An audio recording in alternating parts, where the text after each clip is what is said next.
सकाळी सकाळी पप्पा शेताकडे आले. मी रात्री शेतीच होत मस्त काकाच्या तिकडे चहा वगैरे पिऊन आलो. तुम्ही जर कालचा व्हिडिओ पाहिला असेल तर काल मी आजीला घेऊन हिंगोलीला गेलो. मग पप्पानं आईने हरभरा गोळा केलं होतं. जरासं राहिलं होतं आणि मी चहा पिऊन असतो. पप्पा कुठं आपल्या मळ्यात जाऊन बसले होते. हरभरा काढायला तुषार तुषारराव दिलेले आणि इकडे मस्त काल हरभरा गोळा केले. मग फार्या आणि गीतं उचलले आणि निघलो आम्ही हरभरा गोळा करण्यासाठी. आज तर फार जिरणार होती मला माहित होतं, तरी पण मन मोठं केलं आणि निघलो मी हरभरा गोळा करण्यासाठी. मग इथं आलो, हात वगैरे घालून घेतले आणि पहिली फारी उचलून दिली आणि मग तसं आमचं काम चालू होतं हरभरा गोळा करायचं. तोपर्यंत तुम्ही लाईक आणि सबस्क्राईब करून, कारण की एका दिवसात कोणाचं अस्तित्व उभं होत नसतं आणि जे हसतात का त्यांना हसू द्यायचं, त्याच्याकडे लक्ष द्यायचं नाही, काय नाही. खरं सांगायचं गेलं तर मी पण त्याच्याकडे लक्ष देत नाही. तुम्हाला सांगूच तर आमचा अर्धा हरभरा गोळा करणं झालं होतं आणि इतकंच राहिलं होतं. मग तितकं पटपट गोळा करून घेतला आणि आपले चार्जर शेती होते मग ते पण एका झोऱ्यात ठेवून दिलं. हरभरा गोळा करून बसलो तितक्यात लाईट आली. मग काय लावली आपली मोटर आणि चालू केला मी कांदे आणि लसूण भिजवण्यासाठी आणि 2 पाट्याला पाणी लावून दिलं. जेवण करण्यासाठी बसलो होतो. पाटी फुटून दुसरीकडे पाणी येऊ लागलं. मग इकडे येऊन पाहिले विहिरीवर पाणी फुल होतं. मग आपली एले पटपट भिजवून घेतली आणि मोटर बंद केली. काल काय आपला हरभरा काढणं झालं नव्हतं. मग आज पण बाया होत्या आणि हरभरा काढणं चालू होतं. मोटर गिटर बंद करून मी नेमका बसलो तितक्यात बायानं काम लावलं. जा म्हणली घागर भरून. मग काकाच्या तिथे गेलो, तिथून घागर भरून आणली आणि मी निघलो गावाकडे जाण्यासाठी. आणि मी घरी जाऊ तुम्हाला पुन्हा एकदा सांगतो, कारण की हसणाऱ्यावर लक्ष देऊ नका. हसणारे हसायला येत असतात, पोसायला नाही. ते सगळं जाऊ द्या. चला आपण आपल्या ब्लॉगला कंटिन्यू करतो. मस्त घरी वगैरे आलो, चार्जिंगला मोबाईल वगैरे लावून दिला. मस्त आंघोळ करून शेती आलो. इकडे आपला हरभरा काढणं चालू होतं. बऱ्यापैकी हरभरा काढणं पण झालं होतं आपलं.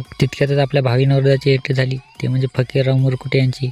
खिशात तर माळवं भरून आलं होतं. कोणाच्या रानात आणलं होतं कोणा आठव. आजच्यासाठी एवढे भेटू आपण पुढच्या ब्लॉगमध्ये. तोपर्यंत राम राम.